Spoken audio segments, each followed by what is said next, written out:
pas zotit Kurti unë e fështirë shë kryeministër tjetër në zgjedhjet e tashme. E para sepse sistemi është i tillë, do thotë, nëse një subjekt merr një rezultat, ta marrim shkurtin e vitit kaluar si përmas, do më merr 48 deputet, ajo është në pole position me marr detyrën, emërimin nominimin nga presidentja, tash në këtë rast ushtruesja e detyrës. Dhe nuk shumë rrallë ndodh kur jeti në atë pozit, aq afër numrave për të kriju shumicën qeveritare, që mos të arish të bësh shumicë.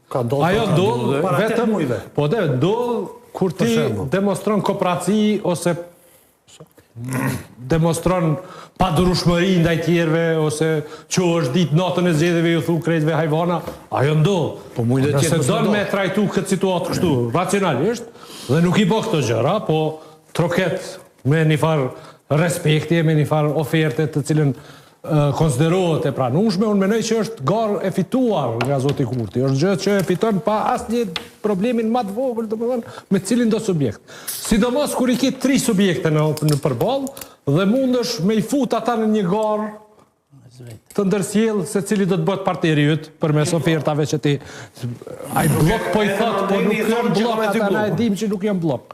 Domethënë, po nëse jep 3 oferta, një hapësh ndaj 3 opsioneve, atëherë do të gjenerohet një fargare e heshtur mes taborit opozitar, domethënë vetë 3 subjekteve se cili do të jetë partneri i jashtëm. Kështu që e shoh gati të pashmangshme që zoti Kurti do të jetë kryeministër i jashtëm.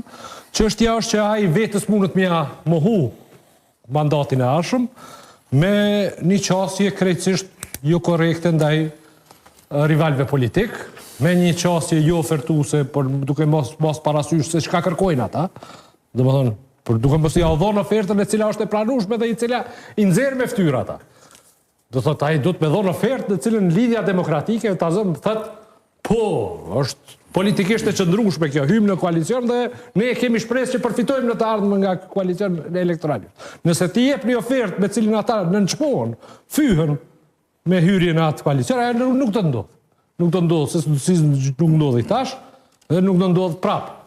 A mundën partitë opozitare me bo shumicë nëse numrat ja lejojnë, mendoj që është gati e pamundur, shumë e vështirë edhe për shkak të fragmentimit të kësaj votës së komuniteteve jo shumicë, të cilat janë jo serbe. Domthonë, deri tash kemi pas një farë hipoteze që ata janë 10 edhe 10 shkojnë ka thot bashkësia ndërkombëtare shkon ku shumica, nuk na ka dalë ashtu. Domthonë as Albin Kurti si ka marrë 10-it, po as këta tjerë s'kan me mujt mi marrë të 10-it, domethënë. Nashta se ka çuar bashkësia ndërkombëtare Albinit. Nashta edhe ja kanë. Nashta ja kanë shumë. Ku e di? Po nuk e shoh që është lehtë me i marrë edhe pala tjetër të 10 deputetët e pakicave në grup, me thonë 10 deputetët po shkojnë tash me opozitë dhe bëhen numrat.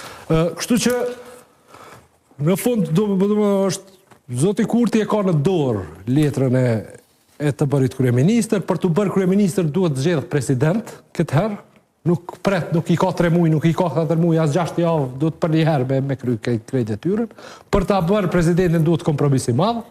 Dhe unë shpresoj që është duke reflektuar në atë që nuk e ka bërë as në shkurt e as në dhjetor.